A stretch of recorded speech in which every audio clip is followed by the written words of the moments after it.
ചിങ്ങക്കൂറുകാർക്ക് കഴിഞ്ഞ വർഷം മുതലേ അഷ്ടമത്തിൽ ശനിയാണെന്നൊക്കെ കേൾക്കുന്നുണ്ടല്ലോ. അപ്പോൾ അതെന്താണ്? അത് ഇപ്പോഴും അവർക്ക് തുടരുകയാണോ? ഈ വിഷുബലവും അവർക്ക് അഷ്ടമത്തിൽ ശനിയാണോ? നമുക്കത് ഇങ്ങനെ മനസ്സിലാക്കാം. അഷ്ടമത്തിലെ ശനി, ഒരു രാശിയിൽ ശനി 2.5 കൊല്ലമാണ്, 2.5 വർഷമാണ്. കഴിഞ്ഞ വർഷം തന്നെ തുടങ്ങി, അതും ഈ വർഷവും അത് കണ്ടിന്യൂ ആകും. 2.5 കൊല്ലം കഴിയണമല്ലോ, 1 കൊല്ലം കഴിഞ്ഞു, ഇനി 1.5 കൊല്ലമുണ്ട്. അപ്പോൾ ചിങ്ങക്കൂറുകാർക്ക് പൊതുവേ ഗുണദോഷ സമ്മിശ്രമായ കാലഘട്ടം തന്നെയാണ്.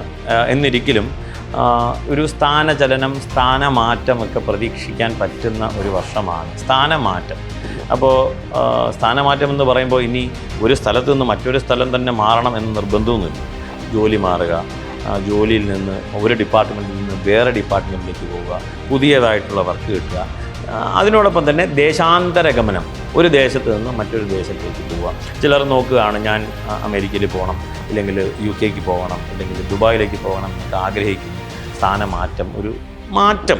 അപ്പോൾ ഈ മാറ്റം എന്തുകൊണ്ട് എന്ന് ചോദിച്ചു കഴിഞ്ഞാൽ, ഈ മാറ്റത്തിൻ്റെ റിസൾട്ട് ആക്ച്വലി എപ്പോഴും ഫ്രിക്ഷനാണ്, മാനസികമായിട്ടൊരു സംഘർഷമാണ് അതിൻ്റെ റിസൾട്ട്.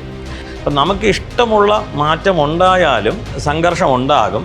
പക്ഷെ നമ്മളെന്താ അതിനെ അവഗണിക്കുകയാണ്, ഈ സംഘർഷം അതിനെ അവഗണിക്കുകയാണ്. ഒരു ഉദാഹരണം പറയാം. നമുക്കിഷ്ടപ്പെട്ട ഒരു മാറ്റം ഉണ്ടാവുകയാണ്. എനിക്ക് ഇപ്പോൾ ഗൾഫിലേക്ക് പോകണമെന്ന് ആഗ്രഹിച്ചു, ഗൾഫിൽ ജോലി കിട്ടി പോവുകയാണ്, ആ ഒരു സന്തോഷത്തിൽ പോവുകയാണ്, സ്ഥാനം മാറി, ഇവിടെ നിന്ന് ദുബായിലേക്ക് എത്തി. പക്ഷേ അവിടുത്തെ സാഹചര്യം വളരെ പ്രതികൂലമാണ്. അതിനെ നമ്മൾ അവഗണിക്കുകയാണ്.